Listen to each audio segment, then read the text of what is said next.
ਫਿਰਮਨ ਵੱਲੋਂ ਆਪ ਸਭਨਾਂ ਨੂੰ ਪਿਆਰ ਅਦਬ ਅਤੇ ਸਤਿਕਾਰ ਭਰੀ ਸਤਿ ਸ਼੍ਰੀ ਅਕਾਲ, ਸਲਾਮ, ਨਮਸਤੇ। ਤੁਸੀਂ ਦੇਖ ਰਹੇ ਹੋ ਪੰਜਾਬੀ ਨੈਸ਼ਨਲ ਟੈਲੀਵਿਜ਼ਨ, ਪੰਜਾਬੀਆਂ ਦਾ ਇੰਟਰਨੈਸ਼ਨਲ ਚੈਨਲ। ਅੱਜ ਦਾ ਪ੍ਰੋਗਰਾਮ ਐਡਮਿੰਟਨ ਡੇ ਲੈ ਕੇ ਹਾਜ਼ਰ ਹਾਂ ਜੀ। ਦੋਸਤੋ, ਅੱਜ ਦਾ ਇਹ ਪ੍ਰੋਗਰਾਮ ਅਸੀਂ ਇੰਟਰਨੈਸ਼ਨਲ ਸਟੂਡੈਂਟਸ ਨੂੰ ਡੈਡੀਕੇਟ ਕਰਨ ਜਾ ਰਹੇ ਹਾਂ। ਲੱਖਾਂ ਦੀ ਗਿਣਤੀ ਦੇ ਵਿੱਚ ਹਰ ਸਾਲ ਭਾਰਤ ਤੋਂ ਔਰ ਕਈ ਹੋਰ ਦੇਸ਼ਾਂ ਤੋਂ ਵੀ ਇੰਟਰਨੈਸ਼ਨਲ ਸਟੂਡੈਂਟਸ ਕੈਨੇਡਾ ਦੇ ਵੱਖ-ਵੱਖ ਕਾਲਜਸ ਤੇ ਯੂਨੀਵਰਸਿਟੀ ਵਿੱਚ ਪੜ੍ਹਨ ਆਉਂਦੇ ਹਨ। ਪਰ ਇਸ ਵਾਰੀ ਕੋਵਿਡ ਕਰਕੇ ਹਾਲਾਤ ਬਦਲੇ ਹੋਏ ਹਨ। ਬੱਚਿਆਂ ਨੂੰ ਕਈ ਤਰ੍ਹਾਂ ਦੀਆਂ ਦਿੱਕਤਾਂ ਆ ਰਹੀਆਂ ਹਨ, ਪਰੇਸ਼ਾਨੀਆਂ ਆ ਰਹੀਆਂ ਹਨ। ਉਹ ਕੀ ਪਰੇਸ਼ਾਨੀਆਂ ਹਨ ਔਰ ਉਹਨਾਂ ਦੇ ਕੀ ਪੋਸੀਬਲ ਸੋਲੂਸ਼ਨ ਹਨ, ਇਹਨਾਂ ਬਾਰੇ ਗੱਲਬਾਤ ਕਰਨ ਲਈ ਅੱਜ ਸਾਡੇ ਨਾਲ ਮੈਕਈਵਨ ਯੂਨੀਵਰਸਿਟੀ ਤੋਂ associate professor doctor Rohit Jindal ਜੀ ਪਹੁੰਚੇ ਹਨ। ਆਓ ਜੀ ਇਹਨਾਂ ਨਾਲ ਤੁਹਾਡੀ ਮੁਲਾਕਾਤ ਕਰਾਉਂਦੇ ਹਾਂ। ਡਾਕਟਰ ਸਾਹਿਬ, ਬਹੁਤ-ਬਹੁਤ ਸਵਾਗਤ ਹੈ ਜੀ। ਪੰਜਾਬੀ ਨੈਸ਼ਨਲ ਟੀਵੀ ਦੇ ਦਰਸ਼ਕਾਂ ਨੂੰ ਵੀ ਮੇਰੇ ਵੱਲੋਂ ਨਮਸਤੇ, ਸਤਿ ਸ੍ਰੀ ਅਕਾਲ, ਆਦਾਬ। Am very happy to be here. Thank you so much. ਭਾਜੀ, ਇੱਕ ਵਾਰ ਫਿਰ ਤੋਂ ਸਵਾਗਤ ਹੈ। ਔਰ ਅੱਜ ਇਸ ਪ੍ਰੋਗਰਾਮ ਦੇ ਵਿੱਚ ਅਸੀਂ ਕਾਫੀ ਗੱਲਾਂ ਬਾਤਾਂ ਕਰਨੀਆਂ ਨੇ, ਖਾਸ ਕਰਕੇ ਇੰਟਰਨੈਸ਼ਨਲ ਸਟੂਡੈਂਟਸ ਦੀਆਂ ਦਿੱਕਤਾਂ ਨੂੰ ਲੈ ਕੇ। ਪਰ ਉਸ ਤੋਂ ਪਹਿਲਾਂ ਮੈਂ ਤੁਹਾਡਾ ਪ੍ਰੋਫਾਈਲ ਜਿਹੜਾ ਹੈ ਉਹ ਥੋੜ੍ਹਾ ਜਿਹਾ ਆਪਣੇ ਦਰਸ਼ਕਾਂ ਨਾਲ ਜ਼ਰੂਰ ਸਾਂਝਾ ਕਰਨਾ ਚਾਹਾਂਗਾ। ਇਹ ਸਭ ਤੋਂ ਪਹਿਲਾਂ ਤਾਂ ਜੀ ਪ੍ਰੋਫੈਸਰ ਨੇ ਸਕੂਲ ਆਫ ਬਿਜ਼ਨਸ ਦੇ ਵਿੱਚ ਮੈਕਈਵਨ ਯੂਨੀਵਰਸਿਟੀ ਵਿੱਚ, ਔਰ ਇਹਨਾਂ ਨੇ ਆਪਣੀ PhD ਜਿਹੜੀ ਹੈ ਉਹ ਇਕਨੋਮਿਕਸ ਦੇ ਵਿੱਚ ਕੀਤੀ ਹੈ ਜੀ, ਮਿਸ਼ੀਗਨ ਸਟੇਟ ਯੂਨੀਵਰਸਿਟੀ ਅਮਰੀਕਾ ਤੋਂ। ਫਿਰ ਇਹਨਾਂ ਨੇ ਜਿਹੜੀ ਇਹਨਾਂ ਦੀ ਮਾਸਟਰ ਡਿਗਰੀ ਸੀ ਉਹ ਡਿਸਟਿੰਕਸ਼ਨਸ ਦੇ ਨਾਲ ਯੂਨੀਵਰਸਿਟੀ ਆਫ ਐਡਨਬਰਗ ਸਕਾਟਲੈਂਡ ਤੋਂ ਕੀਤੀ। ਕਾਫੀ ਰਿਸਰਚ ਵਰਕ ਜਿਹੜੇ ਨੇ ਇਹਨਾਂ ਨੇ ਕੀਤੇ ਹੋਏ ਨੇ ਜੀ, ਅਮਰੀਕਾ ਦੇ ਵਿੱਚ, ਅਫਰੀਕਾ ਦੇ ਵਿੱਚ, ਵੀਅਤਨਾਮ ਦੇ ਵਿੱਚ ਔਰ ਇੰਡੀਆ ਦੇ ਵਿੱਚ ਵੀ ਕਾਫੀ ਰਿਸਰਚ ਵਰਕ ਕੀਤੇ ਹੋਏ ਨੇ। ਕਾਫੀ ਇੰਟਰਨੈਸ਼ਨਲ ਜਰਨਲਸ ਦੇ ਵਿੱਚ ਇਹਨਾਂ ਦੇ ਵਰਕ ਪਬਲਿਸ਼ ਹੋ ਚੁੱਕੇ ਨੇ, ਔਰ ਰੀਸੈਂਟਲੀ ਵੀ ਇਹ ਮੈਕਈਵਨ ਯੂਨੀਵਰਸਿਟੀ ਵੱਲੋਂ ਇੱਕ ਫੰਡਡ ਰਿਸਰਚ ਵਰਕ ਹੈ ਉਹਦੇ ਉੱਪਰ ਵੀ ਕੰਮ ਕਰ ਰਹੇ ਨੇ। ਸੋ ਕਾਫੀ ਵੱਡਾ ਪ੍ਰੋਫਾਈਲ ਆ। ਮੈਂ ਕੋਸ਼ਿਸ਼ ਕੀਤੀ ਹੈ ਥੋੜ੍ਹੇ ਸ਼ਬਦਾਂ ਦੇ ਵਿੱਚ ਉਸ ਨੂੰ ਸਮੇਟਣ ਦੀ ਜੀ। ਭਾਜੀ, ਜਿਹੜੀ ਗੱਲਬਾਤ ਦੀ ਸ਼ੁਰੂਆਤ ਕਰਨੀ ਆ ਉਹ ਅਸੀਂ ਇਸ ਤੋਂ ਕਰਦੇ ਕਿ ਜਿਹੜੀ ਮੈਕਈਵਨ ਯੂਨੀਵਰਸਿਟੀ ਆ ਇਹ ਕਿੱਦਾਂ ਦੇ ਪ੍ਰੋਗਰਾਮ ਜਿਹੜੇ ਆ ਉਹ ਸਾਡੇ ਸਟੂਡੈਂਟਸ ਦੇ ਲਈ ਪ੍ਰੋਵਾਈਡ ਕਰਦੀ ਆ, ਔਰ ਕਿਹੜੇ-ਕਿਹੜੇ ਪ੍ਰੋਗਰਾਮ ਨੇ ਉਹ? ਦੇਖਿਏ ਜੀ, ਮੈਕਈਵਨ ਯੂਨੀਵਰਸਿਟੀ ਐਡਮਿੰਟਨ ਬੇਸਡ ਯੂਨੀਵਰਸਿਟੀ ਹੈ ਇੱਥੇ ਕੈਨੇਡਾ ਦੇ ਵਿੱਚ, ਅਲਬਰਟਾ ਦੇ ਵਿੱਚ। ਅਤੇ it is called N under graduate university. ਇਹਦਾ ਮਤਲਬ ਹੈ ਕਿ ਜਿਹੜੇ ਇੰਡੀਆ 'ਚ ਆਪਾਂ ਜਿਹਨੂੰ ਕਹਿੰਦੇ ਗ੍ਰੈਜੂਏਸ਼ਨ ਕੋਰਸਿਸ, ਉਹ ਸਾਰੇ ਤਰ੍ਹਾਂ ਦੇ ਕੋਰਸਿਸ ਪ੍ਰੋਵਾਈਡ ਕਰਦੀ ਹੈ ਜੀ, ਪਲੱਸ ਡਿਪਲੋਮਾ ਕੋਰਸਿਸ ਵੀ ਪ੍ਰੋਵਾਈਡ ਕਰਦੀ ਹੈ। ਔਰ ਵਿਦਿਨ ਯੂਨੀਵਰਸਿਟੀ ਜਿਹੜੇ ਇੱਥੇ ਸਕੂਲਸ ਹੈ, ਬਿਜ਼ਨਸ ਸਕੂਲ ਹੈ, ਨਰਸਿੰਗ ਸਕੂਲ ਹੈ, faculty of arts and sciences ਹੈ ਜੀ। ਅਤੇ ਜਿਹੜੇ ਪ੍ਰੋਗਰਾਮਸ ਹੈ, ਫੋਰ ਐਗਜ਼ਾਮਪਲ ਨਰਸਿੰਗ ਪ੍ਰੋਗਰਾਮ ਹੈ, ਬਿਜ਼ਨਸ ਦੀ ਡਿਗਰੀ ਹੈ, ਟੈਕਨੀਕਲ ਫੀਲਡਸ ਦੇ ਵਿੱਚ ਡਿਪਲੋਮਾਸ ਵੀ ਪ੍ਰੋਵਾਈਡ ਕਰਦੀ ਹੈ। ਔਰ ਉਸ ਤੋਂ ਇਲਾਵਾ ਜਿਹੜੀ ਆਪਣੀ ਰੈਗੂਲਰ BA ਅਤੇ BCom ਔਰ BSc ਡਿਗਰੀਜ਼ ਹੈ ਸਾਇੰਸਿਸ ਐਂਡ ਆਰਟਸ ਦੇ ਵਿੱਚ, ਉਹ ਵੀ ਪ੍ਰੋਵਾਈਡ ਕਰਦੀ ਹੈ। ਇਸ ਤੋਂ ਇਲਾਵਾ ਮੈਕਈਵਨ ਦਾ ਬਹੁਤ ਅੱਛਾ ਵੈਲ ਨੋਨ ਮਿਊਜ਼ਿਕ ਸਕੂਲ ਵੀ ਹੈ, ਜਿਹੜੀ ਮਿਊਜ਼ਿਕ 'ਚ ਵੀ ਡਿਗਰੀ ਪ੍ਰੋਵਾਈਡ ਕਰਦਾ ਹੈ। ਠੀਕ ਹੈ ਜੀ। ਤਾਂ all together I think more than 14,000 students ਹੈ ਜਿਹੜੇ ਕਿ ਯੂਨੀਵਰਸਿਟੀ 'ਚ ਇਸ ਵੇਲੇ ਪੜ੍ਹ ਰਹੇ ਹੈ ਕੈਂਪਸ ਦੇ ਵਿੱਚ। ਇਸ ਵੇਲੇ ਤਾਂ ਕੈਂਪਸ ਖੈਰ ਬੰਦ ਹੈ, ਬਿਲਕੁਲ, ਪਰ ਜਿਹੜੇ ਐਨਰੋਲਡ ਹੈ। ਯੈਸ ਜੀ। ਔਰ ਜੇਕਰ ਆਪਾਂ ਕੋਰਸਿਸ ਦੀ ਗੱਲ ਕਰੀਏ, ਕੋਈ ਇਹੋ ਜਿਹੇ ਪ੍ਰੋਗਰਾਮ ਹੈਗੇ ਨੇ ਜੀ ਜਿਹੜੇ ਕਿ ਕਰੀਅਰ ਓਰੀਐਂਟਡ ਹੋਣ? ਔਰ ਕਹਿਣ ਦਾ ਮਤਲਬ ਵੀ ਜਿਹੜੇ ਸਾਡੇ ਇੰਟਰਨੈਸ਼ਨਲ ਸਟੂਡੈਂਟਸ ਆਉਂਦੇ ਨੇ, ਜਦੋਂ ਆਪਣੀ ਸਟੱਡੀ ਕੰਪਲੀਟ ਕਰ ਲੈਣ ਤੇ ਉਸੇ ਫੀਲਡ ਦੇ ਵਿੱਚ ਬਿਹਤਰ ਕਰੀਅਰ ਉਹਨਾਂ ਨੂੰ ਮੁਹੱਈਆ ਹੋ ਸਕੇ। ਜਿਹੜੇ ਆਪਣੇ ਇੰਟਰਨੈਸ਼ਨਲ ਸਟੂਡੈਂਟਸ ਆਉਂਦੇ ਹੈ ਕੈਨੇਡਾ ਪੜ੍ਹਨ ਵਾਸਤੇ, ਮੈਂ ਦੇਖਿਆ ਕਿ ਉਹ ਆਪਾਂ ਉਹਨਾਂ ਨੂੰ 2 ਜਾਂ 3 ਤਰੀਕੇ ਦੀ ਕੈਟਾਗਰੀਜ਼ ਵਿੱਚ ਉਹਨਾਂ ਨੂੰ ਆਪਾਂ ਰੱਖ ਸਕਦੇ ਹਾਂ ਜੀ।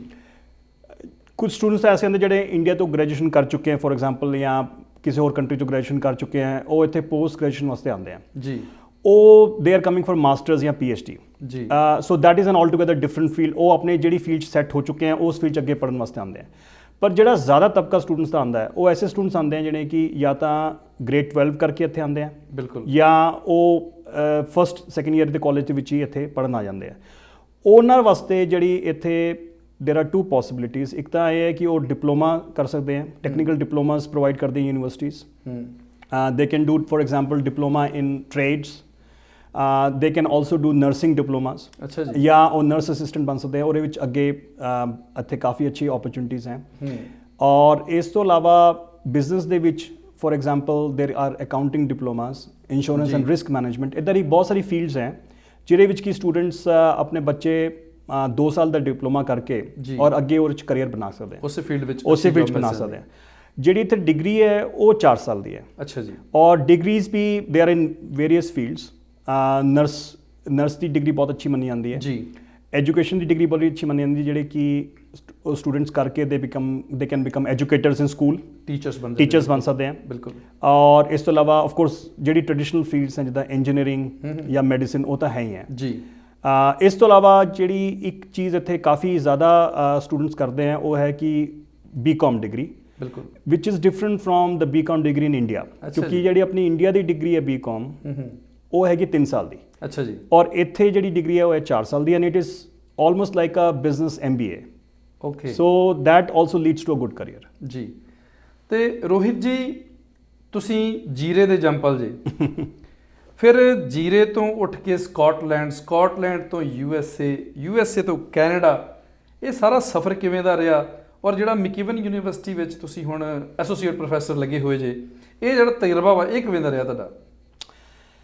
ਇਹ ਜੀ ਬਾਈ ਇੱਦਾਂ ਹੈ ਕਿ ਉਸ ਵੇਲੇ ਤਾਂ ਕਦੀ ਸੋਚਿਆ ਨਹੀਂ ਸੀਗਾ ਵੀ ਅੱਗੇ ਜਾ ਕੇ ਇੱਦਾਂ ਕਰਾਂਗੇ ਜੀ। ਮੈਂ ਜੀਰੇ ਨੂੰ ਬਿਲੋਂਗ ਕਰਦਾ, ਮੇਰੇ ਫਾਦਰ ਜੀਰੇ ਦੇ ਬਿਲੋਂਗ ਕਰਦੇ, ਮੇਰੇ ਦਾਦਾ ਜੀ, ਮੇਰੀ ਫੈਮਿਲੀ ਪੁਰਾਣੀ ਜੀਰੇ ਤੋਂ ਹੈ। ਮੈਂ ਥਾਪਰ ਕਾਲਜ ਪਟਿਆਲੇ ਤੋਂ ਇੰਜੀਨੀਅਰਿੰਗ ਕੀਤੀ। ਅੱਛਾ ਜੀ। ਔਰ ਉਸ ਤੋਂ ਬਾਅਦ ਮੈਂ ਉੱਥੋਂ MBA ਕੀਤੀ ਇੰਡੀਆ ਤੋਂ, ਔਰ ਮੈਂ ਇੰਡੀਆ ਇੱਕ ਜੌਬ ਕਰਦਾ ਸੀਗਾ। ਅਤੇ ਮੇਰਾ ਜਿਹੜਾ ਜੌਬ ਸੀਗਾ ਉਹ ਸੋਸ਼ਲ ਵਰਕ 'ਚ ਸੀਗਾ। ਮੈਂ ਕਾਫੀ ਟਾਈਮ ਰਾਜਸਥਾਨ 'ਚ ਗੁਜ਼ਾਰਿਆ ਸੋਸ਼ਲ ਵਰਕ ਦੇ ਵਿੱਚ।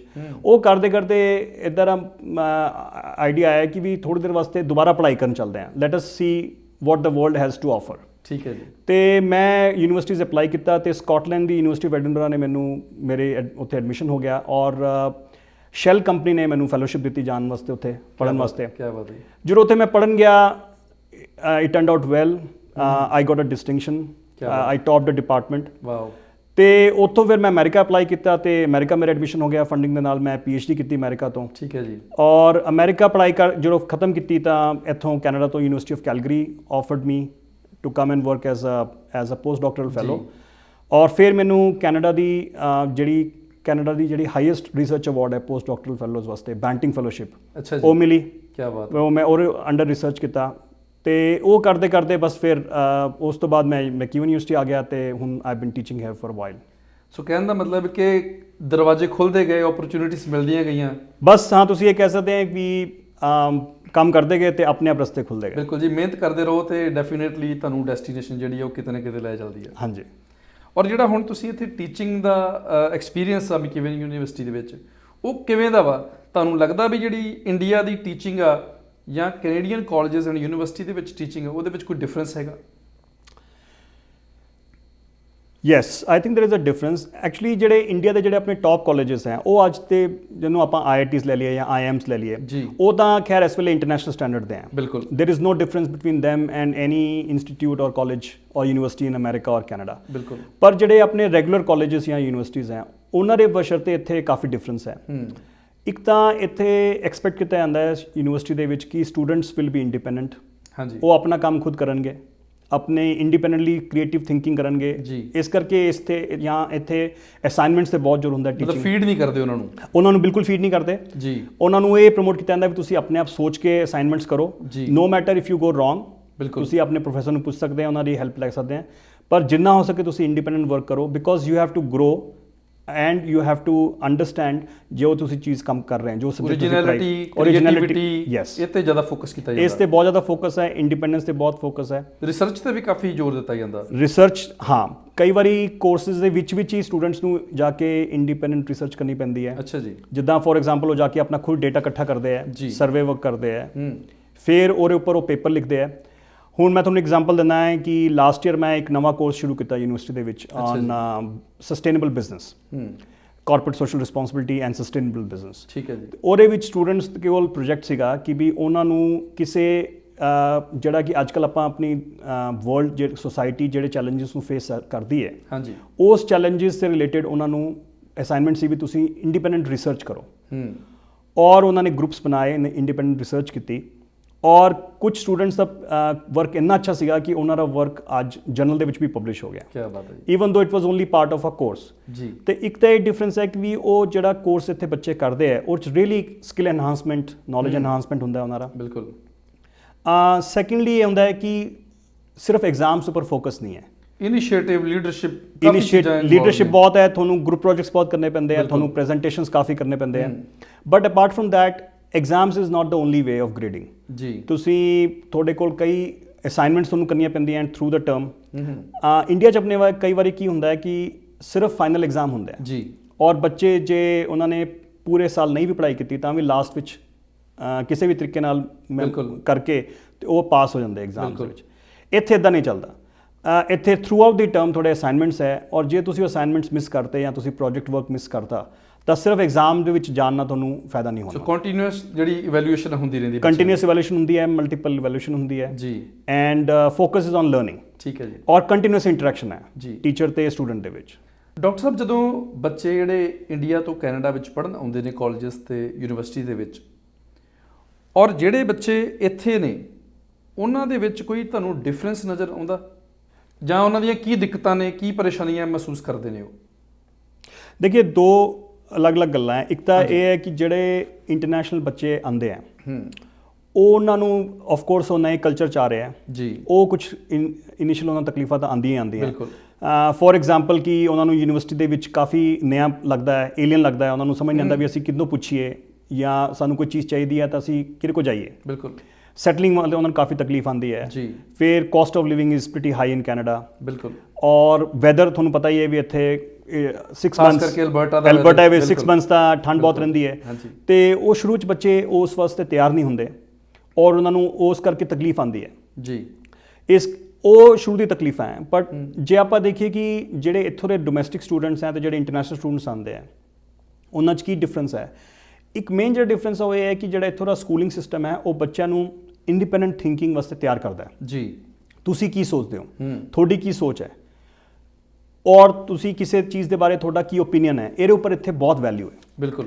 ਔਰ ਆਪਣੇ ਕਈ ਵਾਰੀ ਇੰਡੀਆ ਦੇ ਵਿੱਚ ਕੀ ਹੁੰਦਾ ਕਿ ਉਸ ਦੀ ਇੰਨੀ ਵੈਲਿਊ ਨਹੀਂ ਕੀਤੀ ਜਾਂਦੀ ਐਜੂਕੇਸ਼ਨ ਸਿਸਟਮ। ਮੈਂ ਵੀ ਨੋਟ ਕੀਤਾ ਵੀ ਰੀਡਿੰਗ ਤੇ ਰਾਈਟਿੰਗ ਤੇ ਕਾਫੀ ਫੋਕਸ ਕਰਦੇ ਨੇ, ਪ੍ਰੈਜੈਂਟੇਸ਼ਨਸ ਤੇ ਸਕੂਲਸ ਦੇ ਵਿੱਚ ਕਾਫੀ ਫੋਕਸ ਕਰਦੇ ਨੇ, ਬਹੁਤ ਫੋਕਸ ਕਰਦੇ ਆ ਜੀ। ਔਰ ਉਹ ਜਿਹੜੇ ਬੱਚੇ ਹੈ they are very well prepared. ਜਦੋਂ ਯੂਨੀਵਰਸਿਟੀ ਆਉਂਦੇ ਆ ਤੇ ਉਹਨਾਂ ਨੂੰ ਪਤਾ ਹੁੰਦਾ ਹੈ ਵੀ ਅਸੀਂ ਜੇ ਕੋਈ ਐਸੇ ਲਿਖਣਾ ਹੈ ਜਾਂ ਕੋਈ ਅਸੀਂ ਰਾਈਟਿੰਗ ਅਸਾਈਨਮੈਂਟ ਕਰਨੀ ਹੈ ਤਾਂ ਅਸੀਂ ਕਿੱਦਾਂ ਕਰਨੀ ਹੈ ਜੀ। ਜਿਹੜੇ ਆਪਣੇ ਕਈ ਵਾਰੀ ਇੰਡੀਆ ਤੋਂ ਬੱਚੇ ਆਉਂਦੇ ਆ ਉਹ ਉਸ ਵਾਸਤੇ ਤਿਆਰ ਨਹੀਂ ਹੁੰਦੇ।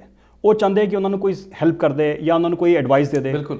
ਔਰ ਉਸ ਵਾਸਤੇ ਉਹਨਾਂ ਨੂੰ ਤਕਲੀਫ ਆਉਂਦੀ ਹੈ। ਮੈਨੂੰ ਲੱਗਦਾ ਕਿਤੇ ਨਾ ਕਿਤੇ ਜਦੋਂ ਇੰਡੀਆ ਤੋਂ ਆਉਂਦੇ ਆ ਤਾਂ ਉਹਨਾਂ ਵਾਸਤੇ ਹਰੇਕ ਚੀਜ਼ ਨਵੀਂ ਵੀ ਹੁੰਦੀ ਹੈ ਇੱਥੇ। ਫੋਰ ਐਗਜ਼ਾਮਪਲ ਜੇ ਆਉਂਦੇ ਉਹਨਾਂ ਨੂੰ ਕੁਝ ਕਹਿ ਦਿੱਤਾ ਜਾਵੇ ਭਾਈ ਵੀ ਟ੍ਰੈਫਿਕ ਰੂਲਸ ਦੇ ਉੱਪਰ ਕੁਝ ਲਿਖੋ, they know nothing. Yes, that is also true. ਦੇਖੋ ਅੱਜ ਕੱਲ੍ਹ ਕੀ ਹੋ ਗਿਆ ਹੈ ਕਿ ਇਹ ਐਕਸਪੈਕਟਿਡ ਹੈ ਕਿ ਸਟੂਡੈਂਟਸ ਨੂੰ ਇੰਟਰਨੈਟ 'ਤੇ ਜਾ ਕੇ ਰਿਸਰਚ ਕਰਨੀ ਆਉਂਦੀ ਹੈ। ਹਾਂਜੀ। ਇਸ ਕਰਕੇ ਇੱਥੇ ਜਿਹੜਾ ਸਿਸਟਮ ਉਹ ਐਕਸਪੈਕਟ ਕਰਦਾ ਹੈ ਕਿ ਜੇ ਤੁਹਾਨੂੰ ਕੋਈ ਨਵਾਂ ਟੌਪਿਕ ਮਿਲਿਆ ਹੈ ਤਾਂ ਉਹਦੇ ਉੱਪਰ ਤੁਹਾਨੂੰ ਇਨਫੋਰਮੇਸ਼ਨ ਪਤਾ ਕਰਨ ਵਾਸਤੇ ਜ਼ਿਆਦਾ ਟਾਈਮ ਨਹੀਂ ਲੱਗਣਾ ਚਾਹੀਦਾ, ਕਿਉਂਕਿ ਤੁਸੀਂ ਗੂਗਲ ਕਰੋ, ਤੁਸੀਂ ਵਿਕੀਪੀਡੀਆ ਜਾਓ, ਤੁਸੀਂ ਸਰਫਿੰਗ ਕਰੋ, ਤੁਸੀਂ ਸਪੈਂਡ ਕਰੋ, ਨਾਲ ਤੁਸੀਂ you can also check media, ਤੁਸੀਂ ਨਿਊਜ਼ਪੇਪਰ ਪੜ੍ਹ ਸਕਦੇ ਆ ਜੀ। ਜਿਹੜੇ ਇੱਥੋਂ ਦੇ ਬੱਚੇ ਹੈ they are used to that definitely. ਔਰ ਕਈ ਵਾਰੀ ਜਿਹੜੇ ਆਪਣੇ ਬੱਚੇ ਬਾਹਰੋਂ ਆਉਂਦੇ ਆ ਉਹ they are not used to that. ਉਹਨਾਂ ਸਿਸਟਮ ਦੀ ਨੌਲੇਜ ਨਹੀਂ ਹੁੰਦੀ, ਸਿਸਟਮ ਦੀ ਨੌਲੇਜ ਉਹਨਾਂ ਨੂੰ ਨਹੀਂ ਹੁੰਦੀ ਤੇ I think those are some of the problems. ਦੂਜੀ ਗੱਲ ਉਹ ਹੈ ਕਿ ਜਿਹੜੇ ਸਟੂਡੈਂਟਸ ਉੱਥੋਂ ਆਉਂਦੇ ਆ ਉਹ ਕਈ ਵਾਰੀ ਹਿਚਕਿਚਾਉਂਦੇ ਆ, ਹੈਸੀਟੇਟ ਕਰਦੇ ਆ, ਦੇ ਡੋਂਟ ਅਪਰੋਚ ਦੇਅਰ ਇੰਸਟਰਕਟਰਸ ਔਰ ਪ੍ਰੋਫੈਸਰਸ ਹੇਅਰ। ਯੈਸ। ਉਹ ਵੇਟ ਕਰਦੇ ਰਹਿੰਦੇ ਆ ਕਿ ਵੀ ਸਾਨੂੰ ਕੋਈ ਦੱਸੇਗਾ ਤਾਂ ਅਸੀਂ ਕਰਾਂਗੇ। ਜਿਹੜਾ ਇੱਥੋਂ ਦਾ ਸਿਸਟਮ ਹੈ ਉਹਦੇ ਵਿੱਚ ਇਹ ਇਨਕਰੇਜ ਕੀਤਾ ਜਾਂਦਾ ਵੀ ਤੁਸੀਂ ਆਪਣੇ ਇੰਸਟਰਕਟਰ ਨੂੰ, ਆਪਣੇ ਪ੍ਰੋਫੈਸਰ ਨੂੰ ਡਾਇਰੈਕਟਲੀ ਅਪਰੋਚ ਕਰੋ ਜੀ ਔਰ ਉਹਨਾਂ ਨੂੰ ਆਪਣੀ ਪ੍ਰੋਬਲਮਸ ਦੱਸੋ, ਦੇ ਵਿਲ ਹੈਲਪ ਯੂ। ਕੋਈ ਨਿਸ਼ਚਿਤ ਸਮਾਂ ਵੀ ਹੁੰਦਾ ਸ਼ਾਇਦ ਉਹ ਜਿਹੜੇ ਟੀਚਰਸ ਨੇ ਯੂਨੀਵਰਸਿਟੀ ਕਾਲਜਸ ਵਿੱਚ ਉਹ ਆਪਣੇ ਬੱਚਿਆਂ ਨੂੰ ਡੈਡੀਕੇਟ ਕਰਦੇ ਨੇ? ਯੈਸ। ਜੇ ਤੁਸੀਂ ਕੋਰਸ ਆਊਟਲਾਈਨ ਦੇਖੋ ਜਿਹੜੀ ਕਿ ਸਟੂਡੈਂਟਸ ਨੂੰ ਸ਼ੁਰੂ ਦੇ ਵਿੱਚ ਹੀ ਮਿਲ ਜਾਂਦੀ ਹੈ, ਉਹਦੇ ਵਿੱਚ ਕਲੀਅਰਲੀ ਲਿਖਿਆ ਹੁੰਦਾ ਹੈ ਕਿ ਵੀ ਜਿਹੜੇ ਲੈਕਚਰਸ ਹੈ ਉਹ ਕਿਹੜੇ ਟਾਈਮ ਪੀਰੀਅਡ 'ਚ ਹੋਣਗੇ ਔਰ ਜਿਹੜੇ ਆਫਿਸ ਆਵਰਸ ਹੈ ਉਹ ਕਿਹੜੇ ਟਾਈਮ ਪੀਰੀਅਡ 'ਚ ਹੋਣਗੇ ਜੀ। ਔਰ ਜਿਹੜਾ ਆਫਿਸ ਆਵਰਸ ਦਾ ਜਿਹੜਾ ਟਾਈਮ ਹੈ ਉਹ that is a 1-to-1 meeting between the students and the professor. ਬਿਲਕੁਲ। ਉਹ ਸਟੂਡੈਂਟਸ ਜਿਹੜੇ ਹੈ ਉਹ ਆਪਣੇ ਪ੍ਰੋਫੈਸਰ ਨੂੰ ਅਪਰੋਚ ਕਰ ਸਕਦੇ ਹੈ ਉਸ ਵੇਲੇ ਆਫਿਸ ਆਵਰਸ ਦੇ ਵੇਲੇ ਔਰ ਆਪਣੀ ਕੋਈ ਵੀ ਟਰਬਲ, ਕੋਈ ਵੀ ਪ੍ਰੋਬਲਮ ਉਹਨਾਂ ਨੂੰ ਸਾਹਮਣੇ ਪੇਸ਼ ਕਰ ਸਕਦੇ ਹੈ। ਬਿਲਕੁਲ। ਇਹ ਜਿਹੜੇ ਆਪਣੇ ਬੱਚੇ ਕਈ ਵਾਰ ਜਿਹੜੇ ਬਾਹਰੋਂ ਆਉਂਦੇ, ਇੰਟਰਨੈਸ਼ਨਲ ਸਟੂਡੈਂਟਸ ਆਉਂਦੇ ਆ, ਸਪੈਸ਼ਲੀ ਇੰਡੀਆ ਤੋਂ ਆਉਂਦੇ ਆ ਜੀ, ਉਹ ਆਫਿਸ ਆਵਰਸ ਦਾ ਪੂਰਾ ਫਾਇਦਾ ਨਹੀਂ ਉਠਾਉਂਦੇ। ਕਈ ਵਾਰੀ ਮੈਨੂੰ ਲੱਗਦਾ ਵੀ ਜਾਣਕਾਰੀ ਦੀ ਕਮੀ ਹੁੰਦੀ ਹੈ ਜਾਂ ਹੈਜ਼ੀਟੇਸ਼ਨ ਹੁੰਦੀ ਹੈ ਉਹਨਾਂ ਨੂੰ। ਹਾਂ, ਉਹਨਾਂ ਨੂੰ ਹੈਜ਼ੀਟੇਸ਼ਨ ਹੁੰਦੀ ਹੈ। ਤਾਂ ਮੈਂ ਐਸੇ ਬੱਚਿਆਂ ਨੂੰ ਰਿਕੁਐਸਟ ਕਰੂੰਗਾ ਵੀ ਜਦੋਂ ਤੁਸੀਂ ਕੈਨੇਡਾ ਦੇ ਵਿੱਚ ਪੜ੍ਹਦੇ ਹੋ, ਡੂ ਨਾਟ ਹੈਸੀਟੇਟ ਜੀ, ਅਪਰੋਚ ਯੂਰ ਪ੍ਰੋਫੈਸਰ। ਉਹਨਾਂ ਨੂੰ ਤੁਸੀਂ ਈਮੇਲ ਲਿਖੋ, ਉਹਨਾਂ ਦੇ ਆਫਿਸ ਆਵਰਸ ਜਾਓ, ਬੀ ਕਰਟੀਅਸ, ਬੀ ਰਿਸਪੈਕਟਫੁਲ। ਬਟ ਜਿਹੜਾ ਇੱਥੋਂ ਦਾ ਸਿਸਟਮ ਹੈ ਉਹਦੇ ਵਿੱਚ ਇਹ ਹੈ ਕਿ ਜਿਹੜਾ ਪ੍ਰੋਫੈਸਰ ਹੈ ਉਹ ਸਟੂਡੈਂਟਸ ਵਾਸਤੇ ਹੈਲਪ ਕਰਨ ਵਾਸਤੇ ਹਮੇਸ਼ਾ ਤਿਆਰ ਹੈ। ਬਿਲਕੁਲ ਹੈਲਪਫੁਲ ਔਰ ਡੈਡੀਕੇਟਡ ਨੇ ਬੱਚਿਆਂ ਦੀ ਪ੍ਰੋਬਲਮਸ ਨੂੰ ਜਾਂ ਉਹਨਾਂ ਦੀ ਐਕੈਡੈਮਿਕਲੀ ਹੈਲਪ ਕਰਨ ਵਾਸਤੇ। Yes definitely. ਅੱਛਾ, ਔਰ ਕਈ ਯੂਨੀਵਰਸਿਟੀਜ਼ ਦੇ ਵਿੱਚ ਇਹ ਵੀ ਹੁੰਦਾ ਹੈ ਕਿ ਅਪਾਰਟ ਫਰਮ ਪ੍ਰੋਫੈਸਰ ਹਾਂਜੀ ਇੱਥੇ ਟੀਚਿੰਗ ਅਸਿਸਟੈਂਟਸ ਹੁੰਦੇ ਆ। ਅੱਛਾ ਜੀ।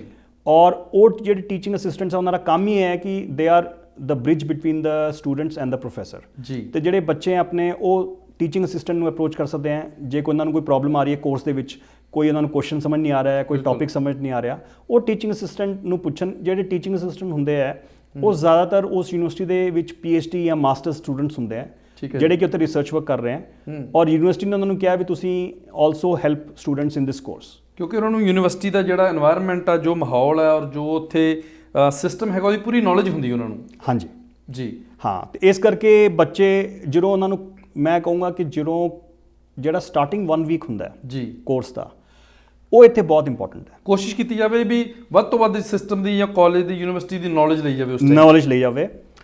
ਕਈ ਵਾਰੀ ਮੈਂ ਦੇਖਿਆ ਹੈ ਕਿ ਜਿਹੜਾ ਫਸਟ ਵੀਕ ਹੁੰਦਾ ਹੈ ਉਸ ਵੇਲੇ ਬੱਚੇ ਪੂਰੀ ਤਰ੍ਹਾਂ ਫੋਕਸ ਨਹੀਂ ਹੁੰਦੇ ਇੱਥੇ। ਉਹ ਸੋਚਦੇ ਕਿਉਂਕਿ ਫਸਟ ਵੀਕ 'ਚ ਕਈ ਵਾਰੀ ਪੜ੍ਹਾਈ ਨਹੀਂ ਹੁੰਦੀ। ਬਿਲਕੁਲ। ਪਰ ਜਿਹੜੀ ਫਸਟ ਵੀਕ ਦੇ ਵਿੱਚ ਜਿਹੜੀ ਐਕਟੀਵਿਟੀਜ਼ ਹੁੰਦੀਆਂ ਉਹ ਇਸ ਵਾਸਤੇ ਹੁੰਦੀਆਂ ਵੀ ਯੂਨੀਵਰਸਿਟੀ 'ਚ ਕੀ ਫੈਸਿਲਿਟੀਜ਼ ਅਵੇਲੇਬਲ ਹੈ, ਕੋਰਸ ਕਿੱਦਾਂ ਰਨ ਹੋਏਗਾ ਜੀ, ਕੰਟੈਕਟ ਨੰਬਰਸ ਉਹਨਾਂ ਨੂੰ ਮਿਲ ਜਾਂਦੇ ਹੈ, ਈਮੇਲ ਮਿਲ ਜਾਂਦੀ ਹੈ ਜੀ, ਔਰ ਨਾਮ ਮਿਲ ਜਾਂਦੇ ਹੈ ਪ੍ਰੋਫੈਸਰਸ ਦੇ ਜਿਹੜੇ ਟੀਚਿੰਗ ਅਸਿਸਟੈਂਟਸ ਹੈ। ਜੀ। ਸੋ ਉਹ ਜਿਹੜੇ ਹੈ ਨਾ ਉਹਨਾਂ ਨੂੰ ਬਹੁਤ ਧਿਆਨ ਨਾਲ ਦੇਖਣ ਦੀ ਲੋੜ ਹੈ ਉਹ ਸਟੂਡੈਂਟਸ ਨੂੰ, ਤੇ ਇਹ ਨੋਟ ਕਰਨ ਦੀ ਲੋੜ ਹੈ ਵੀ ਅਸੀਂ ਕਿਹਨੂੰ ਕੰਟੈਕਟ ਕਰ ਸਕਦੇ ਹਾਂ। ਠੀਕ ਹੈ ਡਾਕਟਰ ਸਾਹਿਬ, ਗੱਲਾਂ ਬਾਤਾਂ ਹੋਰ ਵੀ ਕਰਨੀਆਂ ਨੇ, ਖਾਸ ਕਰਕੇ ਜਿਵੇਂ ਅਸੀਂ ਕਿਹਾ ਵੀ ਇੰਟਰਨੈਸ਼ਨਲ ਸਟੂਡੈਂਟਸ ਨੂੰ ਜਿਹੜੀਆਂ ਦਿੱਕਤਾਂ ਆ ਰਹੀਆਂ ਨੇ ਇਸ ਸਮੇਂ ਦੇ ਵਿੱਚ, ਉਹਦੇ ਬਾਬਤ ਵੀ ਗੱਲਬਾਤ ਕਰਾਂਗੇ। ਇੱਥੇ ਇੱਕ ਬ੍ਰੇਕ ਦਾ ਸਮਾਂ ਹੋ ਗਿਆ ਔਰ ਬ੍ਰੇਕ ਤੋਂ ਬਾਅਦ ਇਸ ਗੱਲਬਾਤ ਤੋਂ ਅਸੀਂ ਜਾਰੀ ਰੱਖਾਂਗੇ ਜੀ।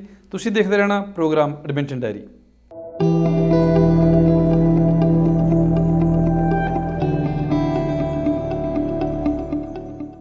ਪ੍ਰੋਗਰਾਮ ਐਡਮਿੰਟਨ ਡਾਇਰੀ ਦੇ ਵਿੱਚ ਬ੍ਰੇਕ ਤੋਂ ਬਾਅਦ ਫਿਰ ਤੋਂ ਸਵਾਗਤ ਹੈ ਜੀ। ਔਰ ਸਾਡੀ ਗੱਲਬਾਤ ਚੱਲ ਰਹੀ ਸੀ ਡਾਕਟਰ ਰੋਹਿਤ ਜਿੰਦਲ ਜੀ ਦੇ ਨਾਲ। ਡਾਕਟਰ ਸਾਹਿਬ, ਅਸੀਂ ਗੱਲ ਕਰ ਰਹੇ ਸੀਗੇ ਕਿ ਜਿਹੜੇ ਇੰਟਰਨੈਸ਼ਨਲ ਸਟੂਡੈਂਟਸ ਨੇ ਉਹ ਨਾਰਮਲ ਹਾਲਾਤਾਂ ਵਿੱਚ ਜਦੋਂ ਕੈਂਪਸ ਜਾਂਦੇ ਸੀ ਤੇ ਫਸਟ ਵੀਕ ਦੇ ਵਿੱਚ ਉਹਨਾਂ ਨੂੰ ਕਾਫੀ ਹੈਲਪ ਹੋ ਜਾਂਦੀ ਸੀ। ਉਹਨਾਂ ਨੂੰ ਪਤਾ ਲੱਗ ਜਾਂਦਾ ਸੀਗਾ ਕਿ ਕਿਹੜੀਆਂ ਸਰਵਿਸਿਜ਼ ਅਵੇਲੇਬਲ ਨੇ ਸਾਡੇ ਵਾਸਤੇ, ਜਾਂ ਅਸੀਂ ਕਿਹੜੇ ਐਕੈਡੈਮਿਕ ਪ੍ਰੋਗਰਾਮ ਕਰਨੇ ਆ, ਹਾਊ ਟੂ ਕੰਟੈਕਟ ਪ੍ਰੋਫੈਸਰਸ। ਪਰ ਅੱਜ ਦੇ ਜਿਹੜੇ ਹਾਲਾਤ ਨੇ ਕੋਵਿਡ ਦੇ ਕਰਕੇ ਟੋਟਲੀ ਚੇਂਜ ਹੋ ਚੁੱਕੇ ਨੇ। ਸੋ ਇਹਨਾਂ ਹਾਲਾਤਾਂ ਦੇ ਵਿੱਚ ਜਦੋਂ ਆਨਲਾਈਨ ਐਜੂਕੇਸ਼ਨ ਕਰਨੀ ਪੈ ਰਹੀ ਆ, ਬੱਚੇ ਵੀ ਮੈਨੂੰ ਲੱਗਦਾ ਦੋ ਤਰ੍ਹਾਂ ਦੇ ਨੇ। ਕੁਝ ਹੋ ਸਕਦੇ ਨੇ ਜਿਹੜੇ ਇੰਡੀਆ ਵਿੱਚ ਬੈਠੇ ਨੇ, ਉੱਥੇ ਹੀ ਆਨਲਾਈਨ ਐਜੂਕੇਸ਼ਨ ਆਪਣੀ ਕਰ ਰਹੇ ਨੇ, ਔਰ ਕੁਝ ਇੱਥੇ ਆ ਚੁੱਕੇ ਨੇ, ਉਹ ਆਪਣੀ ਐਜੂਕੇਸ਼ਨ ਨੂੰ ਕੰਟੀਨਿਊ ਕਰ ਰਹੇ ਨੇ। ਪਰ ਕਾਫੀ ਦਿੱਕਤਾਂ ਨੇ, ਕਨਫਿਊਜ਼ਨਸ ਨੇ। ਉਹ ਕਨਫਿਊਜ਼ਨਸ ਕਿਵੇਂ ਦੂਰ ਕੀਤੀਆਂ ਜਾ ਸਕਦੀਆਂ ਨੇ? ਡੈਫੀਨਿਟਲੀ ਇਹ ਬਹੁਤ ਅੱਛਾ ਕੁਐਸਚਨ ਹੈ ਤੁਹਾਡਾ, ਕਿਉਂਕਿ ਕੋਵਿਡ ਦੇ ਕਾਰਨ ਬਹੁਤ ਬੱਚਿਆਂ ਨੂੰ ਚੈਲੰਜਸ ਆ ਰਹੇ ਹਨ, ਸਪੈਸ਼ਲੀ ਜਿਹੜੇ ਇੰਟਰਨੈਸ਼ਨਲ ਬੱਚੇ ਹੈ, ਸਟੂਡੈਂਟਸ ਹੈ, ਉਹਨਾਂ ਨੂੰ ਬਹੁਤ ਚੈਲੰਜਸ ਆ ਰਹੇ ਹਨ, ਨੋ ਡਾਊਟ। ਇਹਦੇ ਵਿੱਚ ਇੱਦਾਂ ਹੈ ਕਿ ਇੱਥੇ ਜਿਹੜੀ ਯੂਨੀਵਰਸਿਟੀਜ਼ ਹੈ ਉਹਨਾਂ ਦੀ ਜ਼ਿਆਦਾਤਰ ਇਨਫੋਰਮੇਸ਼ਨ ਜਿਹੜੀ ਹੈ ਉਹ ਵੈਬਸਾਈਟ 'ਤੇ ਹੁੰਦੀ ਹੈ, and it is updated very regularly. ਜੀ। ਮੇਰਾ ਰਿਕੁਐਸਟ ਇਹ ਹੋਏਗਾ ਬੱਚਿਆਂ ਨੂੰ ਕਿ ਵੀ ਉਹ ਯੂਨੀਵਰਸਿਟੀ ਵੈਬਸਾਈਟ ਨੂੰ ਬਹੁਤ ਕੇਅਰਫੁਲੀ ਦੇਖਣ। ਜੀ। ਜਿਹੜੀ ਵੀ ਯੂਨੀਵਰਸਿਟੀ 'ਚੋਂ ਪੜ੍ਹ ਰਹੇ ਹੈ ਉਹਦੇ ਵਿੱਚ ਉਹ registrar office, international office, student services, ਜੀ, ਸਟੂਡੈਂਟ ਯੂਨੀਅਨ, ਜਿਹੜੇ ਇਹ ਜਿਹੜੇ ਲਿੰਕਸ ਹੈ ਇਹਨਾਂ ਨੂੰ ਹੋਰ ਧਿਆਨ ਨਾਲ ਦੇਖਣ, ਕਿਉਂਕਿ ਇਹਨਾਂ ਦੇ ਵਿੱਚ ਉਹਨਾਂ ਵਾਸਤੇ ਸਟੂਡੈਂਟਸ ਵਾਸਤੇ ਅਪਡੇਟਡ ਇਨਫੋਰਮੇਸ਼ਨ ਹੋਏਗੀ। ਠੀਕ ਹੈ ਜੀ। ਔਰ ਪਿਛਲੇ 1 ਸਾਲ ਦੇ ਵਿੱਚ ਕੀ ਹੋਇਆ ਹੈ ਕਿ ਯੂਨੀਵਰਸਿਟੀਜ਼ ਨੇ ਸ਼ਾਰਟ ਵੀਡੀਓਜ਼ ਬਣਾਏ ਹੈ ਜਿਹੜੇ ਉਹਨਾਂ ਨੇ ਆਪਣੀ ਵੈਬਸਾਈਟ 'ਤੇ ਪਾਏ ਹੈ। ਜੀ। ਔਰ ਉਸ ਵੀਡੀਓਜ਼ ਦੇ ਥਰੂ ਉਹ ਸਟੂਡੈਂਟਸ ਨੂੰ ਕਾਫੀ ਇਨਫੋਰਮੇਸ਼ਨ ਦਿੰਦੇ ਆ ਵੀ ਤੁਸੀਂ ਕਿੱਦਾਂ ਅਪਰੋਚ ਕਰਨਾ ਹੈ। ਜੀ। ਸੋ ਉਹ ਸਟੂਡੈਂਟਸ ਕੀ ਕਰਨ ਕਿ ਉਹ ਜਾ ਕੇ ਇਹ ਜਿਹੜੇ ਵੈਬ ਪੇਜਿਸ ਉਹਨਾਂ ਨੂੰ ਧਿਆਨ ਨਾਲ ਦੇਖਣ। ਜੀ। ਫਿਰ ਦੂਜੀ ਗੱਲ ਇਹ ਹੈ ਕਿ ਯੂਨੀਵਰਸਿਟੀ ਸਟੂਡੈਂਟ ਐਡਵਾਈਜ਼ਰਸ ਅਪਾਇੰਟ ਕਰਦੀ ਹੈ, ਜਿਨ੍ਹਾਂ ਦਾ ਕੰਮ ਹੁੰਦਾ ਹੈ ਕਿ ਸਟੂਡੈਂਟਸ ਨੂੰ ਦੱਸਣਾ ਕਿ ਉਹ ਕਿਸ ਤਰ੍ਹਾਂ ਦੇ ਕੋਰਸਿਸ ਕਰ ਸਕਦੇ ਹੈ, ਜਾਂ ਉਹ ਜਿਹੜੀ ਫੀਲਡ 'ਚ ਹੈ ਉਹਦੇ ਵਿੱਚ ਕੀ ਉਹਨਾਂ ਕੋਲ ਆਪਸ਼ਨਸ ਹੈ, ਕਿਹੜੇ ਇਲੈਕਟਿਵਸ ਹੈ। ਅਤੇ ਇਸ ਕਰਕੇ ਉਹਨਾਂ ਦਾ ਨਾਮ ਵੀ, ਉਹਨਾਂ ਦੀ ਕੰਟੈਕਟ ਇਨਫੋਰਮੇਸ਼ਨ ਉਹ ਸਾਰੀ ਵੈਬਸਾਈਟ 'ਤੇ ਹੈ। ਠੀਕ ਹੈ ਜੀ। ਹੁਣ ਕਈ ਵਾਰੀ ਆਪਾਂ ਕੀ ਅਸਿਊਮ ਕਰਦੇ ਹਾਂ ਕਿ ਵੀ ਵੈਬਸਾਈਟ ਮੇ ਵੀ ਹੋ ਸਕਦਾ ਕਿ ਪੁਰਾਣੀ ਹੋਵੇ ਜਾਂ ਇਨਫੋਰਮੇਸ਼ਨ ਅਪਡੇਟਡ ਨਹੀਂ ਹੋਵੇ। ਜੀ। But as for as I am aware ਜਿਹੜੀ ਕੈਨੇਡੀਅਨ ਯੂਨੀਵਰਸਿਟੀਜ਼ ਹੈ ਉਹਨਾਂ ਦੀ ਵੈਬਸਾਈਟਸ ਆਰ ਰੈਗੂਲਰਲੀ ਅਪਡੇਟਡ, ਔਰ ਉਹ ਇਨਫੋਰਮੇਸ਼ਨ ਜਿਹੜੀ ਹੈ ਉਹ ਕੰਪਲੀਟਲੀ ਅਪ ਟੂ ਡੇਟ ਹੁੰਦੀ ਹੈ। ਜੀ। ਤਾਂ ਇਸ ਕਰਕੇ ਉਹ ਉਸ ਵੈਬਸਾਈਟ 'ਤੇ ਜਾਣ, ਔਰ ਜੇ ਉਹਨਾਂ ਨੂੰ ਇਨਫੋਰਮੇਸ਼ਨ ਪੂਰੀ ਨਹੀਂ ਵੀ ਮਿਲਦੀ, ਮੰਨ ਲਓ ਕਿਸੇ ਨੂੰ ਕੰਟੈਕਟ ਕਰਦੇ ਹੈ, ਈਮੇਲ ਕਰਦੇ ਹੈ ਜਾਂ ਫੋਨ ਕਰਦੇ ਹੈ, ਔਰ ਉਹ ਸਾਹਮਣੇ ਵਾਲਾ ਬੰਦਾ ਕਹਿੰਦਾ ਵੀ I am not the right person, ਜੀ, ਤੁਸੀਂ ਕਿਸੇ ਹੋਰ ਨੂੰ ਕੰਟੈਕਟ ਕਰੋ, ਤਾਂ ਸਟੂਡੈਂਟ ਨੂੰ ਇਹ ਚਾਹੀਦਾ ਹੈ ਕਿ ਉਹ ਉਸ ਬੰਦੇ ਨੂੰ ਰਿਕੁਐਸਟ ਕਰਨ ਕਿ ਤੁਸੀਂ ਸਾਨੂੰ ਦੱਸ ਸਕਦੇ ਹੈ ਕਿ ਅਸੀਂ who is the right person, ਕਿਉਂਕਿ ਮੈਂ ਮੰਨ ਲਓ ਕਿ ਮੈਂ ਚਾਈਨਾ ਤੋਂ ਜਾਂ ਮੈਂ ਇੰਡੀਆ ਤੋਂ ਈਮੇਲ ਕਰ ਰਿਹਾ ਤਾਂ ਮੈਨੂੰ ਪੂਰਾ ਪਤਾ ਨਹੀਂ ਹੈਗਾ। ਜੀ। ਤੋ ਲੋਕ ਜ਼ਿਆਦਾਤਰ ਹੈਲਪ ਕਰਨ ਵਾਸਤੇ ਅੱਗੇ ਤਿਆਰ ਰਹਿੰਦੇ ਨੇ। ਜੀ। ਹਾਂਜੀ। ਡਾਕਟਰ ਸਾਹਿਬ, ਜਿਵੇਂ ਬੱਚੇ ਉੱਥੋਂ ਆਉਂਦੇ ਨੇ ਇੰਡੀਆ ਤੋਂ ਜਾਂ ਹੋਰ ਦੇਸ਼ਾਂ ਤੋਂ, ਉਹਨਾਂ ਨੂੰ ਰੈਜ਼ੀਡੈਂਸ ਨਾਲ ਰਿਲੇਟਡ ਵੀ ਸਮੱਸਿਆਵਾਂ ਆਉਂਦੀਆਂ ਹੋਣਗੀਆਂ, ਟਰਾਂਸਪੋਰਟੇਸ਼ਨ ਨਾਲ ਰਿਲੇਟਡ ਵੀ ਸਮੱਸਿਆਵਾਂ ਆਉਂਦੀਆਂ ਹੋਣਗੀਆਂ। ਕੀ ਇਹ ਆਪਣੇ ਕਾਲਜ ਜਾਂ ਯੂਨੀਵਰਸਿਟੀਜ਼ ਇਸ ਤਰ੍ਹਾਂ ਦੀ ਵੀ ਕੋਈ ਸਹਾਇਤਾ ਕਰਦੇ ਨੇ? ਬਿਲਕੁਲ ਕਰਦੇ ਆ। ਜਦੋਂ ਸਟੂਡੈਂਟਸ ਸ਼ੁਰੂ 'ਚ ਆਉਂਦੇ, ਇਸ ਕਰਕੇ ਮੈਂ ਜਿੱਦਾਂ ਆਪਾਂ ਪਹਿਲੀ ਵੀ ਗੱਲ ਕੀਤੀ ਸੀਗੀ ਕਿ ਜਿਹੜਾ ਪਹਿਲਾ ਵੀਕ ਹੈ, ਪਹਿਲੇ 10-15 ਡੇਜ਼ ਹੈ, ਉਹ ਬੜੇ ਕ੍ਰੂਸ਼ਲ ਹੈ। ਬਿਲਕੁਲ। ਤੇ ਉਸ ਵੇਲੇ ਕੀ ਹੁੰਦਾ ਹੈ ਕਿ ਇੰਟਰਨੈਸ਼ਨਲ ਆਫਿਸ ਇੱਦਾਂ ਦੀ ਕਈ ਇਨਫੋਰਮੇਸ਼ਨ ਕਿਓਸਕ ਮੇਨਟੇਨ ਕਰਦਾ ਹੈ, ਜਿੱਥੇ ਤੁਸੀਂ ਜਾਓ ਉਹ ਤੁਹਾਨੂੰ ਲੋਕਲ ਟਰਾਂਸਪੋਰਟੇਸ਼ਨ ਤੇ ਲੋਕਲ ਤੁਸੀਂ ਕਿੱਦਾਂ ਰਹਿ ਸਕਦੇ ਹੋ, ਕਿੱਥੋਂ ਤੁਸੀਂ ਰੈਂਟ ਕਰ ਸਕਦੇ ਆ ਜੀ, ਕਿਹੜੀ ਵੈਬਸਾਈਟਸ ਹੈ ਜਿਹਦੇ ਥਰੂ ਤੁਸੀਂ ਰੈਂਟਿੰਗ ਕਰ ਸਕਦੇ ਆ, ਇਹ ਸਾਰੀ ਇਨਫੋਰਮੇਸ਼ਨ ਉਹ ਪ੍ਰੋਵਾਈਡ ਕਰਦੇ ਤੁਹਾਨੂੰ। ਠੀਕ ਹੈ ਜੀ। ਔਰ S for S transportation is concerned, ਜਿਹੜੀ ਲੋਕਲ ਟਰਾਂਸਪੋਰਟੇਸ਼ਨ ਹੈ, ਜਿੱਦਾਂ ਫॉर ਐਗਜ਼ਾਮਪਲ ਆਪਣੇ ਐਡਮਿੰਟਨ ਦੇ ਵਿੱਚ ETS ਹੈ, ਬਿਲਕੁਲ, ਇਹਦੇ ਕਿੱਦਾਂ ਪਾਸ ਬਣਾ ਸਕਦੇ ਆ ਔਰ ਸਟੂਡੈਂਟਸ ਕਿੱਦਾਂ ਡਿਸਕਾਊਂਟ ਲੈ ਸਕਦੇ ਆ ਬੇਸਡ ਔਨ देयर ID, ਕਿਵੇਂ ਉਹਨਾਂ ਦੀਆਂ ਐਪਸ ਡਾਊਨਲੋਡ ਕਿੱਦਾਂ ਐਪਸ ਡਾਊਨਲੋਡ ਕਰ ਸਕਦੇ ਆਪਣੇ ਫੋਨ ਦੇ ਉੱਪਰ, ਤਾਂ ਕਿ ਉਹਨਾਂ ਨੂੰ ਪਤਾ ਲੱਗੇ ਵੀ ਕਿੱਥੋਂ ਬੱਸ ਚੱਲਦੀ ਹੈ, ਕਿੱਥੋਂ ਟ੍ਰੇਨ ਚੱਲਦੀ ਹੈ। Apart from that, most universities have a transportation office ਜਾਂ parking office, ਜਿਹਦੇ ਵਿੱਚ ਸਟੂਡੈਂਟਸ ਜਾ ਕੇ ਉਹਨਾਂ ਤੋਂ ਪਤਾ ਕਰ ਸਕਦੇ ਆ ਵੀ ਇੱਥੇ ਸਾਡੇ ਕੋਲ ਕੀ ਟਰਾਂਸਪੋਰਟੇਸ਼ਨ ਫੈਸਿਲਿਟੀਜ਼ ਹੈ ਜੀ। ਉੱਥੇ ਉਹ ਪਾਸ ਵੀ ਬਣਾ ਦਿੰਦੇ ਆ ਸਟੂਡੈਂਟਸ ਦਾ ਔਰ ਉਹਨਾਂ ਨੂੰ ਇਨਫੋਰਮੇਸ਼ਨ ਵੀ ਦਿੰਦੇ ਆ। ਜਿਹੜੀ ਇੱਕ ਮੈਂ ਚੀਜ਼ ਦੇਖੀ ਹੈ ਕਿ ਜਿਹੜੇ ਆਪਣੇ ਇੰਟਰਨੈਸ਼ਨਲ ਸਟੂਡੈਂਟਸ ਆਉਂਦੇ ਆ, ਉਹ ਕਈ ਵਾਰੀ ਜਿਹੜੇ ਦੂਜੇ ਸਟੂਡੈਂਟਸ ਕਲੱਬਸ ਹੈ ਉਹਨਾਂ ਨੂੰ ਅਪਰੋਚ ਨਹੀਂ ਕਰਦੇ। ਅੱਛਾ ਜੀ। ਇੱਥੇ ਯੂਨੀਵਰਸਿਟੀ ਦੇ ਵਿੱਚ ਜਿਹੜੇ ਸਟੂਡੈਂਟ ਕਲੱਬਸ ਹੈ ਜਾਂ ਸਟੂਡੈਂਟ ਯੂਨੀਅਨ ਹੈ, ਉਹ ਇੱਕ ਬਹੁਤ ਇੰਪੋਰਟੈਂਟ ਰੋਲ ਪਲੇ ਕਰਦੀ ਹੈ। ਔਰ ਜਿੱਦਾਂ ਫॉर ਐਗਜ਼ਾਮਪਲ ਕਿ ਸਾਡੀ ਯੂਨੀਵਰਸਿਟੀ ਮੈਕਯੂਵਨ ਯੂਨੀਵਰਸਿਟੀ ਦੇ ਵਿੱਚ ਉਹਨੂੰ ਅਸੀਂ ਕਹਿੰਦੇ ਹਾਂ SAMU, ਤੇ ਉਹ ਜਿਹੜੀ ਐਸੋਸੀਏਸ਼ਨ ਹੈ ਉਹ ਇੱਕ ਤਰੀਕੇ ਨਾਲ ਬ੍ਰਿਜ ਹੈ between students and the university. ਠੀਕ ਹੈ ਜੀ। ਤੇ ਉਹ ਵੀ ਬਹੁਤ ਫੈਸਿਲਿਟੀਜ਼ ਪ੍ਰੋਵਾਈਡ ਕਰਦੇ ਆ ਸਟੂਡੈਂਟਸ ਨੂੰ। ਸੋ ਕਹਿਣ ਦਾ ਮਤਲਬ ਐਕਸਪਲੋਰ ਕਰਨ ਦੀ ਲੋੜ ਹੈ, ਐਕਸਪਲੋਰ ਕਰਨ ਦੀ ਲੋੜ ਹੈ, ਸਟੂਡੈਂਟਸ ਉਹਨਾਂ ਨੂੰ ਅਪਰੋਚ ਕਰਨ ਔਰ ਥੋੜਾ ਵੈਬਸਾਈਟ ਨੂੰ ਕੇਅਰਫੁਲੀ ਦੇਖਣ ਜੀ। You know specially they should start with the registrar's office and the international office. Doctor ਸਾਹਿਬ, ਜਿਵੇਂ ਆਪਾਂ ਗੱਲ ਕਰ ਰਹੇ ਸੀ ਕਿ ਨਾਰਮਲ ਡੇਜ਼ ਦੇ ਵਿੱਚ ਕੈਂਪਸ ਦੇ ਵਿੱਚ ਜਿਹੜੇ ਸਾਡੇ ਪ੍ਰੋਫੈਸਰ ਸਾਹਿਬ ਨੇ, ਉਹ ਇੱਕ ਨਿਰਧਾਰਿਤ ਸਮਾਂ ਦਿੰਦੇ ਨੇ, ਸਟੂਡੈਂਟਸ ਉਹਨਾਂ ਨੂੰ ਜਾ ਕੇ ਮਿਲ ਸਕਦੇ ਨੇ, ਆਪਣੀਆਂ ਜਿਹੜੀਆਂ ਐਕੈਡੈਮਿਕ ਪ੍ਰੋਬਲਮਸ ਨੇ ਉਹਨਾਂ ਦਾ ਸੋਲੂਸ਼ਨ ਲੈ ਸਕਦੇ ਨੇ। ਪਰ ਹੁਣ ਕੋਵਿਡ ਦੇ ਕਰਕੇ ਸਾਰਾ ਕੁਝ ਆਨਲਾਈਨ ਆ, ਕੀ ਇਹ ਫੈਸਿਲਿਟੀ ਹੁਣ ਵੀ ਅਵੇਲੇਬਲ ਹੈਗੀ ਹੈ ਬੱਚਿਆਂ ਨੂੰ? ਜ਼ਿਆਦਾਤਰ ਯੂਨੀਵਰਸਿਟੀਜ਼ ਇਸ ਵੇਲੇ ਯੈਸ, ਉਹਨਾਂ ਨੇ ਕੈਂਪਸ ਇਸ ਵੇਲੇ ਰਿਸਟ੍ਰਿਕਟਿਡ ਐਂਟਰੀ ਹੈ ਜੀ। ਪਰ ਹਰ ਕੋਰਸ ਦੇ ਵਿੱਚ ਜਾਂ ਮੈਂ ਕਹੂੰਗਾ ਜ਼ਿਆਦਾਤਰ ਕੋਰਸਿਸ ਦੇ ਵਿੱਚ ਜਿਹੜੇ ਪ੍ਰੋਫੈਸਰਸ ਹੈ ਉਹ ਇੱਕ ਟਾਈਮ ਰੱਖਦੇ ਆ ਵੀਕ ਦੇ ਵਿੱਚ, ਜਦੋਂ ਸਟੂਡੈਂਟਸ ਉਹਨਾਂ ਨਾਲ ਡਾਇਰੈਕਟਲੀ ਵੀਡੀਓ ਕਾਨਫਰੰਸਿੰਗ ਜਾਂ ਸਕਾਈਪ ਕਾਨਫਰੰਸਿੰਗ ਜਾਂ ਜ਼ੂਮ ਕਾਨਫਰੰਸਿਸ ਕਰ ਸਕਦੇ ਆ ਔਰ ਉਹਨਾਂ ਨੂੰ ਅਪਰੋਚ ਕਰ ਸਕਦੇ ਆ, ਉਹਨਾਂ ਨੂੰ ਆਪਣੇ ਕੁਐਸਚਨ ਪੁੱਛ ਸਕਦੇ ਆ। ਫੇਸ ਟੂ ਫੇਸ ਇੰਟਰੈਕਸ਼ਨ ਹੋ ਸਕਦੀ ਹੈ। ਫॉर ਐਗਜ਼ਾਮਪਲ ਜਿਹੜੇ ਕੋਰਸਿਸ ਮੈਂ ਪੜ੍ਹਾਉਣਾ, ਹਰ ਕੋਰਸ ਦੇ ਵਿੱਚ ਵੀਕਲੀ ਇੱਕ ਟਾਈਮ ਨਿਸ਼ਚਿਤ ਹੈ, ਉਹਦੇ ਵਿੱਚ ਚਾਹੇ ਉਹ ਸਟੂਡੈਂਟ ਇੰਡੀਆ ਤੋਂ ਹੋਵੇ ਚਾਹੇ ਉਹ ਇੱਥੋਂ ਹੋਵੇ, ਮੈਂ I am available to interact with the student. ਠੀਕ ਹੈ। ਔਰ ਉਹ ਜਿਹੜਾ ਫੈਸਿਲਿਟੀ ਉਹਨੂੰ ਆਫਿਸਰ, ਕਈ ਵਾਰੀ ਉਹਨੂੰ ਆਫਿਸਰਸ ਕਹਿੰਦੇ ਆ, ਕਈ ਵਾਰੀ ਉਹਨੂੰ ਸਟੂਡੈਂਟ ਆਵਰਸ ਕਹਿੰਦੇ ਆ, ਉਹ ਜਿਹੜੀ ਸਟੂਡੈਂਟਸ ਨੂੰ ਸਿਲੇਬਸ ਮਿਲਦਾ ਸ਼ੁਰੂ ਵਿੱਚ, ਆਊਟਲਾਈਨ ਮਿਲਦੀ ਹੈ, ਉਹਦੇ 'ਚ ਲਿਖਿਆ ਹੁੰਦਾ ਹੈ ਔਰ ਉਹਦੇ 'ਚ ਇਹ ਵੀ ਲਿਖਿਆ ਹੁੰਦਾ ਹੈ ਕਿ ਉਹ ਆਪਣੇ ਪ੍ਰੋਫੈਸਰ ਨੂੰ ਕਿੱਦਾਂ ਕੰਟੈਕਟ ਕਰ ਸਕਦੇ ਜੀ। ਔਰ ਜੇ ਉਹਨਾਂ ਨੂੰ ਕਲੀਅਰ ਨਾ ਹੋਵੇ, so they can always email and always contact their faculty members. ਠੀਕ ਹੈ ਜੀ। ਤੇ ਡਾਕਟਰ ਸਾਹਿਬ, ਜਿਵੇਂ ਆਪਾਂ ਗੱਲ ਕਰ ਰਹੇ ਸੀ ਕਿ ਕੈਨੇਡਾ ਦੀ ਜਿਹੜੀ ਟੀਚਿੰਗ ਸਿਸਟਮ ਆ, ਇਹਦੇ ਵਿੱਚ ਟੀਚਿੰਗ ਦੇ ਨਾਲ ਨਾਲ ਰਿਸਰਚ ਦਾ ਬਹੁਤ ਅਹਿਮ ਯੋਗਦਾਨ ਆ, ਤੇ ਤੁਸੀਂ ਇਸ ਵੇਲੇ ਕੋਈ ਰਿਸਰਚ ਪ੍ਰੋਜੈਕਟ ਕਰ ਰਹੇ ਜੀ? ਜੇ ਕਰ ਰਹੇ ਤੇ ਦਰਸ਼ਕਾਂ ਨੂੰ, ਸਾਡੇ ਸਟੂਡੈਂਟਸ ਨੂੰ ਦੱਸੋ ਵੀ ਇਹ ਕਿਹੜਾ ਪ੍ਰੋਜੈਕਟ ਆ। ਇੱਕ ਇਹ ਵੀ, ਹਾਂ, ਤੁਸੀਂ ਪਹਿਲਾਂ ਆਪਾਂ ਇੱਕ ਗੱਲ ਕੀਤੀ ਸੀ ਵੀ what is the difference between Canada and India. ਬਿਲਕੁਲ। ਯੂਨੀਵਰਸਿਟੀ ਸਿਸਟਮ ਦੇ ਵਿੱਚ ਹਾਂਜੀ, ਜ਼ਿਆਦਾਤਰ ਕੈਨੇਡੀਅਨ ਯੂਨੀਵਰਸਿਟੀਜ਼ ਦੇ ਵਿੱਚ ਟੀਚਿੰਗ ਦੇ ਇਲਾਵਾ ਜਿਹੜੇ ਪ੍ਰੋਫੈਸਰਸ ਹੈ ਉਹ ਰਿਸਰਚ ਵੀ ਕਰਦੇ ਹੈ ਜੀ, ਔਰ ਰਿਸਰਚ ਉਹਨਾਂ ਦਾ ਬਹੁਤ ਵੱਡਾ ਕੰਪੋਨੈਂਟ ਹੈ। ਮੇਰੀ ਜਿਹੜੀ ਪ੍ਰਾਇਮਰੀ ਰਿਸਰਚ ਹੈ ਉਹ ਕਲਾਈਮੇਟ ਚੇਂਜ ਦੇ ਉੱਪਰ ਹੈ ਜੀ। ਮੈਂ ਕਲਾਈਮੇਟ ਚੇਂਜ ਤੇ ਰਿਲੇਟਡ ਸੋਲੂਸ਼ਨਸ ਤੇ ਉਹਨਾਂ ਦੀ ਇਕਨੋਮਿਕਸ ਦੇ ਉੱਪਰ ਤੇ ਉਹਦੇ ਬਿਜ਼ਨਸ ਸੋਲੂਸ਼ਨਸ ਦੇ ਉੱਪਰ ਕੰਮ ਕਰਦਾ ਜੀ। ਜਿਹੜੇ ਇਸ ਵੇਲੇ ਮੈਂ ਪ੍ਰੋਜੈਕਟਸ ਕਰ ਰਹੇ ਹਾਂ, ਉਹਨਾਂ 'ਚੋਂ ਇੱਕ ਪ੍ਰੋਜੈਕਟ ਹੈਗਾ ਸਾਡਾ ਕੈਨੇਡਾ ਵਾਈਡ ਪ੍ਰੋਜੈਕਟ ਹੈ। ਅੱਛਾ ਜੀ। ਅਸੀਂ ਇਹ ਸਰਵੇ ਥਰੂ ਇਹ ਪਤਾ ਕਰਨ ਦੀ ਕੋਸ਼ਿਸ਼ ਕਰ ਰਹੇ ਹਾਂ ਕਿ ਜਿਹੜੇ ਲੋਕਾਂ ਨੂੰ ਕੋਵਿਡ ਬੈਨੀਫਿਟਸ ਮਿਲੇ ਹੈ ਔਰ ਉਹਨਾਂ ਦਾ ਸਿਲੈਕਸ਼ਨ ਹੋਇਆ ਹੈ, ਲੋਕਾਂ ਦਾ ਉਹਨਾਂ ਦੇ ਸਿਲੈਕਸ਼ਨ ਦੇ ਪ੍ਰਤੀ ਕੀ ਉਹਨਾਂ ਦੀ ਪ੍ਰਤੀਕਿਰਿਆ ਹੈ, ਉਹ ਕੀ ਸੋਚਦੇ ਆ ਵੀ ਇਹ ਫੇਅਰ ਸਿਲੈਕਸ਼ਨ ਸੀਗਾ ਜਾਂ ਇਹ ਅਨਫੇਅਰ ਸਿਲੈਕਸ਼ਨ ਸੀਗਾ। ਜੇ ਅਸੀਂ ਉਹਨਾਂ ਨੂੰ ਸਿਲੈਕਸ਼ਨ ਨੂੰ ਅੱਗੇ ਜਾ ਕੇ ਹੋਰ ਫੇਅਰ ਬਣਾਉਣਾ ਚਾਹੁੰਦੇ ਹਾਂ, ਉਹ ਕਿੱਦਾਂ ਕਰ ਸਕਦੇ, ਗਵਰਨਮੈਂਟ ਕੀ ਸਟੈਪ ਹੋਰ ਲੈ ਸਕਦੇ ਆ। ਤੇ ਉਹ ਅਸੀਂ ਹੁਣੀ ਸੈਂਪਲ ਇਕੱਠਾ ਕੀਤਾ ਜੀ, ਕੈਨੇਡਾ ਵਾਈਡ ਸਾਡਾ ਸਰਵੇ ਹੋਇਆ ਜੀ, ਔਰ ਉਹਦਾ ਅਸੀਂ ਸਾਡੀ ਟੀਮ ਡੇਟਾ ਜਿਹੜਾ ਹੈਗਾ ਉਹਦਾ ਡੇਟਾ ਐਨਾਲਾਈਜ਼ ਕਰ ਰਹੀ ਹੈ ਜੀ।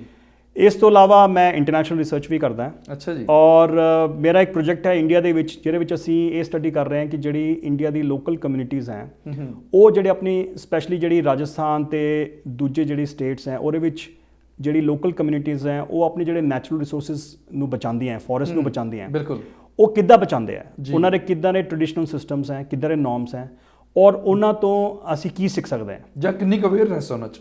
ਯੈਸ, ਤੇ ਉਹ ਜਿਹੜਾ ਪ੍ਰੋਜੈਕਟ ਹੈ ਉਹ in fact it is funded by the university itself. ਠੀਕ ਹੈ ਜੀ। ਤੇ ਮੈਂ ਉਹ ਪ੍ਰੋਜੈਕਟ ਸਾਡਾ ਸ਼ੁਰੂ ਹੋਣਾ ਸੀਗਾ ਇਸ ਸਾਲ, ਲੇਕਿਨ ਕੋਵਿਡ ਦੇ ਚੱਕਰ 'ਚ ਉਹ ਹੁਣ ਪੋਸਟਪੋਨ ਹੋ ਗਿਆ। ਹੁਣ ਜਦੋਂ ਸਭ ਕੁਝ ਖੁੱਲ੍ਹੇਗਾ then we will be starting that project.